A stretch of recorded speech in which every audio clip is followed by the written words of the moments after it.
My name is Megan Lawson, and the night my daughter was fighting for her life in the ICU, my entire family group chat stayed silent. Not one message, not one call, not even a single "how is she?" And then at 2:13 in the morning, my phone buzzed. Before I tell you what that message said, take a moment and comment your city below. I read every single one. And if you enjoy emotional, real-life stories like this, make sure you subscribe, because sometimes the people you expect to stand beside you are the first ones who disappear. 3 nights ago, my daughter Lily woke up burning with fever.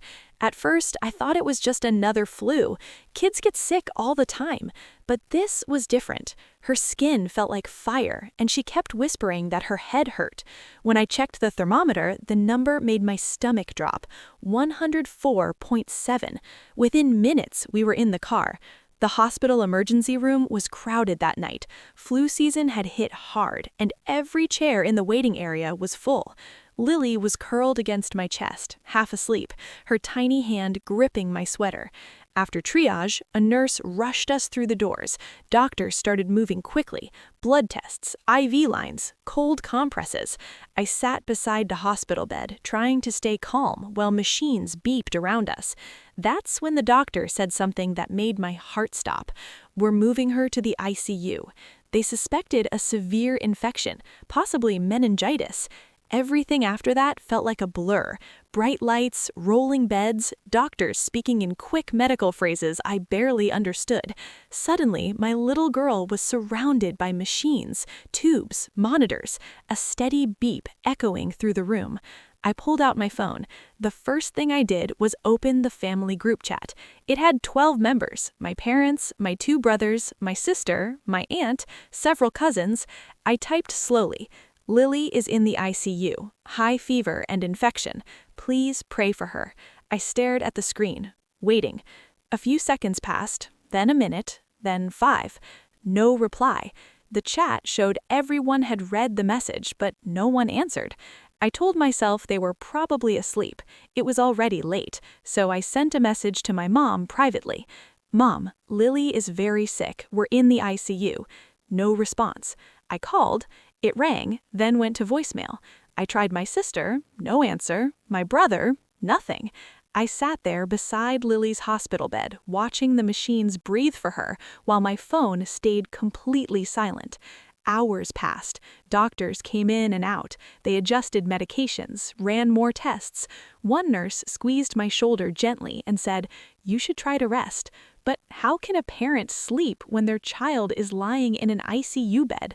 Around midnight, the hospital hallways became quieter.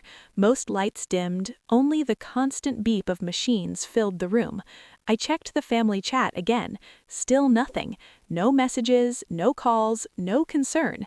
At that moment, something inside me hurt almost as much as the fear for Lily, because family is supposed to show up during moments like this, at least with words, a message, anything.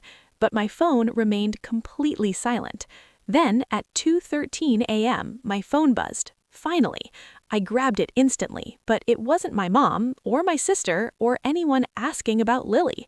It was a message from my older brother Daniel, but the message wasn't what I expected. It said, "Can you transfer the money tonight?" I stared at the screen in disbelief. Money? My daughter was fighting a life-threatening infection, and the first message my family sent was about money. I typed back slowly. "What money?" A minute later, he replied, "The $5,000 you promised Dad." I felt my chest tighten. 2 weeks earlier, my father had asked for a loan to help cover a business payment. I told him I'd send it once my paycheck came in. But right now, my daughter was lying in the ICU. I responded, "Daniel, Lily is in intensive care." 3 dots appeared. Then his next message came. "Dad still needs the money." No "how is she?" No "is she okay?" Just money. I put the phone down and stared at Lily. Her tiny chest rose and fell slowly under the blankets. At that moment, I realized something painful. Sometimes the people you believe will stand beside you during the worst moments are the ones who disappear completely.